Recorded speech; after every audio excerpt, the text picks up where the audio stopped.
Hey there guys, we're taking a look at Killing Floor 2 running on the AMD Ryzen 5 5500U, this time with 16 gigabytes of RAM, and the game is currently running at the 15 watt TDP. It is running at 1080p with the lowest in-game graphics preset, and the level of performance that we're getting out of this is decent enough, though the 1% lows are what's really suffering here, because the averages that we're actually hitting here are really great, but it's those 1% lows that really drag down the whole experience. Though if you look at the frame time charts, they are relatively consistent most of the time. You will see some small fluctuations here and there, and you'll definitely feel them, but it isn't enough to really ruin the overall experience of actually playing the game on here. So overall, I would really say that the game is very playable at the stock TDP at 1080p. You don't need to drop the resolution here. Honestly, I'm just really happy to see that a game like this runs really well on just the stock TDP, because a lot of the times the stock TDP we do see ends up struggling, and you do kind of see that here in the sense that the 1% lows are dipping down pretty low here, but overall the gaming experience itself is at least doable. Now, for some reason I could not get the video footage of this running with the 25 watt TDP to actually play. It was pretty much just frozen on the first frame, so I'm just going to show you the 30 watt TDP and see what the uplift is here, and you will see that the 1% lows do get resolved completely here now, in the sense that we are at a much more playable range and our averages are comfortably above 60. Really, overall, the gaming experience here was actually a really noticeable uplift over where we were at before at the 15 watt TDP, though the temperatures that we're getting at are pretty high here. I would say that you're pretty much just better off going with the 25 watt TDP, because it's pretty much at almost the exact same 1% lows. You're pretty much just going to be at 40, and that's going to be more than doable, and it's already going to be a good enough uplift over the 15 watt TDP. So overall, really, I would just say 25 watt TDP is the way to go if you're going to be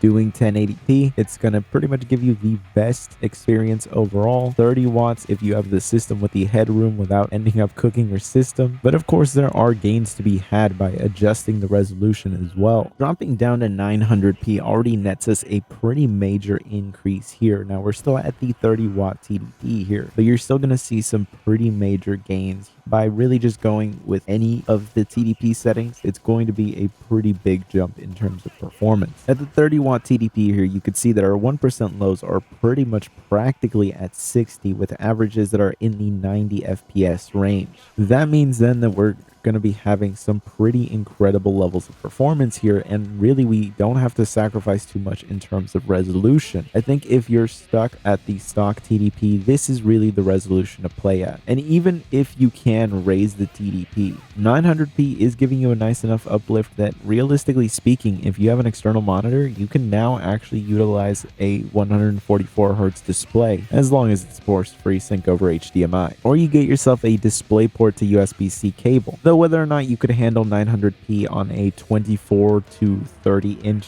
display is really up to you. Dropping down to 720p does actually give us a pretty major uplift again here, though, because our 1% lows don't see a huge uplift, but it's our averages that really see a huge bump. Though this is a low enough resolution that I feel like most people aren't really going to be playing like this. Though if you're looking at getting a handheld device that comes with any of the Vega Radeon GPUs, this is the kind of level of performance that you might be able to expect if you can also raise the TDP there. Though even at the 15 watt TDP, this is still giving some pretty great levels of performance, and honestly, on a handheld device, this is going to be a pretty impressive game to play on there. But for the most part, I feel like most people aren't really going to be dropping down to 720p just to be able to hit these frame rates, especially when 900p already gave a pretty major bump in performance and you didn't have to drop down this low. But anyways, I hope you found this video useful. If you did, be sure to subscribe, and I will see you guys next time.